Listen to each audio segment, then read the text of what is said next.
అదే RTV app వార్తల్ని క్షణాల్లో చదివే అవకాశం ఉంటుంది. ఒక న్యూస్ పేపర్, ఒక టెలివిజన్ ఛానల్ మీ చేతుల్లో ఎప్పుడూ ఉంటాయి. వ్యవసాయ కార్మిక సంఘం జిల్లా ప్రధాన కార్యదర్శి ఈరోజు పెదవేగి మండలం మండూరు గ్రామంలో దళితుల యొక్క శ్మశాన భూమిని ఆక్రమణకు గురైంది. ఈ భూమిని దళితులకు సంబంధించినని ప్రభుత్వం ఇప్పటికే ప్రకటన చేసింది. దీని మీద గత 10-15 ఏళ్ళ నుంచి ఈ ప్రాంతంలో ఉన్న దళితులు, పేదలు ఈ భూమి రక్షణ కోసం పోరాడుతున్నారు. అయినా సరే గత ప్రభుత్వానికి చేమకుట్టినట్టు లేదు. ఇప్పుడున్న ప్రభుత్వం అయినా ఈ భూమిని రక్షించాలనేది మేము వ్యవసాయ కార్మిక సంఘాలు, రైతు సంఘాలుగా ఈరోజు ఇక్కడ పర్యటన చేసి ఈ భూమిని పరిశీలన చేసి ఇది పేదలకు చెందిన భూమి అని మేము నిర్ధారణకు వస్తున్నాం. ఈ భూమిలో ఇప్పటికే దళితులు, ఈ ప్రాంతంలో ఉన్న అందరికీ సంబంధించిన శ్మశాన భూమి ఇది. సుమారు 6 ఎకరాల 16 సెంట్లు ఈ భూమిని కాపాడాల్సిన ప్రభుత్వం ఈరోజు భూస్వాములు ఈ భూమిని ఆక్రమణలో చేసుకోవడం కోసం ప్రయత్నాలు చేస్తున్నారు. దీనికి రక్షణగా రెవెన్యూ శాఖ అధికారులు, పంచాయతీ శాఖ అధికారులు వ్యవహరించాల్సిన అవసరం ఉంది. కానీ ఈరోజు పంచాయతీ వాళ్ళు కానీ, రెవెన్యూ శాఖ వాళ్ళు కానీ దీని గురించి పట్టించుకోవడం లేదు.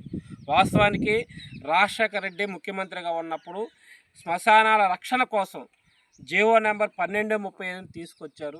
కానీ ఈ జిల్లాలో మండూరు గ్రామంలో జీవో నెంబర్ 1235 అమలు చేయడంలో ఇక్కడ పంచాయతీ అధికారులు, రెవెన్యూ శాఖ వాళ్ళు విఫలమయ్యారనేది చాలా స్పష్టంగా కనబడుతుంది. పేదల కోసం కేటాయించిన ఈ శ్మశానాన్ని రక్షించాల్సిన అవసరం ప్రభుత్వం మీద ఉంది. ఈరోజు ప్రభుత్వాలు మాటలు చెబుతున్నాయి తప్ప ఆచరణలో నూచుకోవట్లేదు.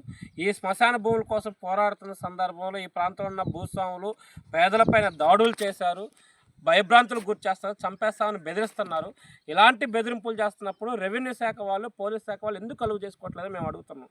పోలీస్ శాఖ వాళ్ళు దళితులపై దాడులు చేసినప్పుడు ఎస్సీ/ఎస్టీ యాక్ట్ ప్రకారం వాళ్ళ చట్టాన్ని చేతిలో తీసుకుంటున్నప్పుడు వాళ్ళపైన కేసులు పెట్టాల్సిన అవసరం ఉంది. కానీ ఈరోజు కేసులు కూడా పెట్టలేదు. వీళ్ళపైన దాడులు చేసిన వాళ్ళకి అంటగాగుతున్నారు. కాబట్టి ఈ ప్రభుత్వాలకి, ఆ రాజకీయ నాయకులకి సంబంధించిన విషయం కాదు, ఇది ప్రభుత్వం పరిశీలన చేయాల్సిన అవసరం. ప్రభుత్వాలు దీంట్లో కలగజేసుకొని జిల్లా కలెక్టర్ గారు, ఆర్డీఓ గారు, స్థానిక ఎంఆర్ఓ గారు, డిపిఓ గారు కలగజేసుకొని ఈ సమస్యను పరిష్కారం చేయాలని మేము వ్యవసాయ కార్మిక సంఘం, రైతు సంఘాలుగా డిమాండ్ చేస్తున్నాం. లేని పక్షంలో ఈ జిల్లా కలెక్టర్ కార్యాలయం వద్ద పెద్ద ఎత్తున ఆందోళన పోవటానికి రాబోయే కాలంలో సిద్ధమవుతామని ప్రభుత్వాన్ని, అధికారులు హెచ్చరిస్తున్నాం. కె శ్రీనివాస్, ఆంధ్రప్రదేశ్ రైతు సంఘం ఏలూరు జిల్లా కార్యదర్శి. ఈరోజు పెదవేగి మండలం ముండూరులో ఇవాళ దళితుల శ్మశాన భూమి ఆక్రమణకు గురైంది. గత అనేక సంవత్సరాలుగా మా శ్మశాన భూమి ఆక్రమణకు గురైంది. మా భూమి ఏదైతే ఉన్నదో 6 ఎకరాల 28 సెంట్ల భూమిని మాకు అప్పగించండి అని చెప్పేసి వాళ్ళు దళితులు ఆందోళన చేస్తూ ఉన్నారు. అయితే ప్రభుత్వం ఏమాత్రం కూడా పట్టించుకోవడం లేదు. ఇది చాలా దుర్మార్గం అని చెప్పేసి మేము భావిస్తూ ఉన్నాం. ఎందుకంటే ఇవాళ నోరు లేని దళితుల శ్మశాన భూమిని ఆక్రమించడం అంటే ఇంతకంటే దారుణం ఏముందని చెప్పేసి అడుగుతూ ఉన్నాం. ఇటీవల కాలంలో దళితుల మీద దాడులు కూడా పెరుగుతూ ఉన్నాయి ఈ గ్రామంలో. కాబట్టి ఈ దళితుల మీద దాడులు చేసే పరిస్థితి కూడా కనబడతా ఉంది. ఇది చాలా అన్యాయం అని చెప్పేసి కూడా భావిస్తూ ఉన్నాం. కాబట్టి ప్రభుత్వం వెంటనే, ప్రధానంగా జిల్లా కలెక్టర్ గారు, ఆర్డీఓ గారు, ఈ మండల తహసీల్దార్ గారు వెంటనే స్పందించి ఈ శ్మశాన భూమిని వెంటనే సర్వే చేసి ఆ భూమిని దళితులకి అప్పగించే విధంగా చర్యలు తీసుకోవాలి. ఈ శ్మశాన భూమిని ఇవాళ చూస్తామంటే ఏ డెవలప్మెంట్ ఇక్కడ కనబడట్లా. కాబట్టి శ్మశాన అభివృద్ధికి కూడా చర్యలు తీసుకోవాలి, ఫెన్సింగ్ చేయాలి. ఈ భూమి ఆక్రమణ గురి కాకుండా చర్యలు తీసుకోవాలి.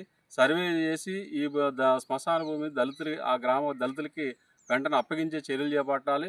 లేని పక్షంలో దళితుల్ని, పేదల్ని సమీకరించి ఈ శ్మశాన భూమి రక్షణ కోసం ఆందోళన, పోరాటాలు చేస్తామని చెప్పి ఈ సందర్భంగా మేము తెలియజేస్తా ఉన్నాం.